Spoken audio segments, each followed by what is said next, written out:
Okay, so a couple of videos back, I reviewed the Motorola Edge 30 Fusion, and I realized that behind every flagship phone is always a small sibling that tries to follow all the steps of the big brother and trying to take the best of everything, but with a little twist. This is where the Motorola Edge Neo 30 come into play. Same design, without the edge drop-in display, same P OLED display, same resolution, but with a 6.2-inch display instead of the 6.7 of the Edge 30 Fusion.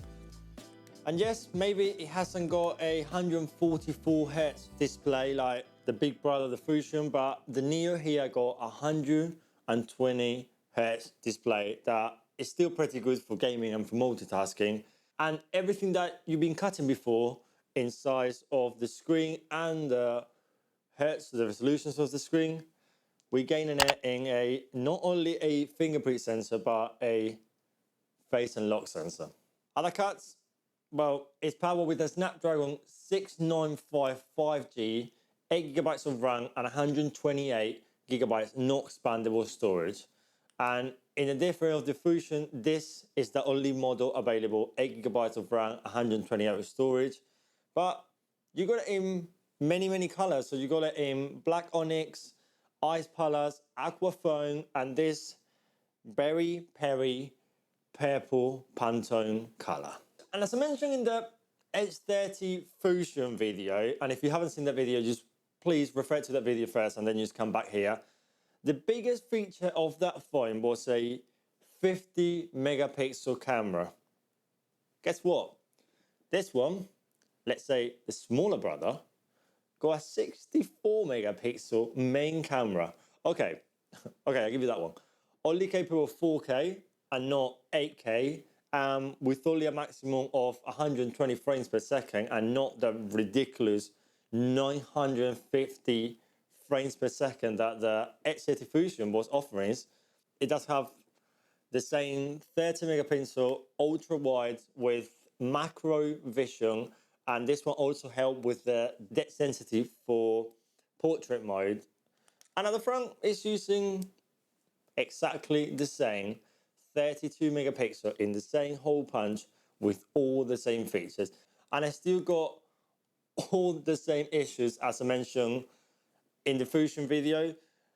The camera bump, granted, it's not that big, but it still rocks. And it still is not taking the whole advantage of the 64 megapixel sensor in this scale. You still need to dig into the menu and go into more and found that ultra res that this time got a 64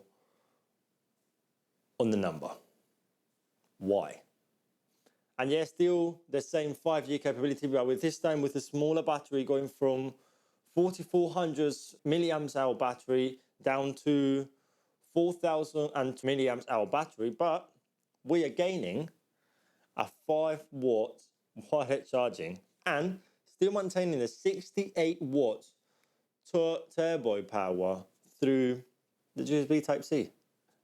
But okay, it's very similar to his big brother, missing some features, and on the other side actually gaining some better features like addition of wireless charging, fingerprint and face unlock, 64 megapixel main camera instead of the 50, and yes, it's cutting the price straight from the middle, from 600 British pound from the Edge Fusion to only $299 for the smaller brother, the Neo.